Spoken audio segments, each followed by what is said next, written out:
আজকে সকাল সকাল সোনামাকে নিয়ে হঠাৎ করে আমি কোথায় বেরিয়ে গেলাম সেটাই তোমাদের সাথে শেয়ার করবো বলে ব্লগটা শুরু করলাম।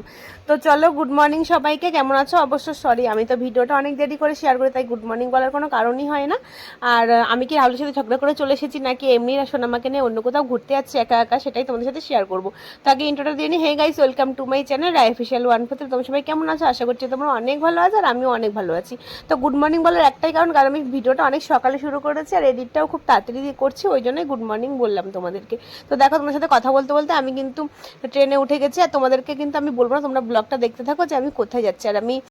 আর একটা মজার ব্যাপার কি জানো তো, সোনামাকে নিয়ে কিন্তু আমি এই প্রথমবার একা একা কোথাও যাচ্ছি। আমি কিন্তু এর আগে কোনোদিনই সোনামাকে নিয়ে একা কোথাও যাইনি।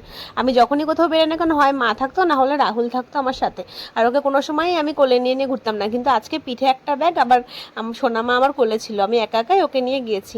আর যারা যারা আমার চ্যানেল এখন নতুন আছে তারা প্লিজ আমার চ্যানেলটা সাবস্ক্রাইব করতে কিন্তু একদমই ভুলবে না। যারা পেজ থেকে ভিডিও দেখছে তারা প্লিজ পেজটাকে ফলো করে দেবো। দেখো, আমাদের নামার সময় হয়ে গেছে, আর তোমরা দেখতেই পাচ্ছ আমি কোথায় নামবো। আমি হচ্ছে কল্যাণীতে নামবো। আর তোমরা কি বলতে পারবে যে এখনো যদি তোমরা যদি গেস করে থাকো যে আমি কল্যাণীতে কি করতেছি, তাহলে তোমরা কমেন্ট করে জানাতে পারো।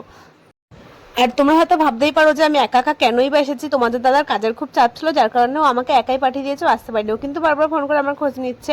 তো যাই হোক, এখন দেখো আমি ট্রেন থেকে নেমে গেছি। সোনামা কোথায় গেলো সেটাই ভাবছো হয়তো। সোনামা এখন আমার কাছে নেই, ছদ্দির বরের কাছে। ও, তোমাদেরকেও বলেই দিলাম আমি কোথায় এসেছি। তোমরা হয়তো এতক্ষণে বুঝেই গেছো যে আমরা কোথায় এসেছি। হ্যাঁ, আমি ছদ্দিদের বাড়িতে এসেছি, আর অনেকদিন পরেই আসলাম।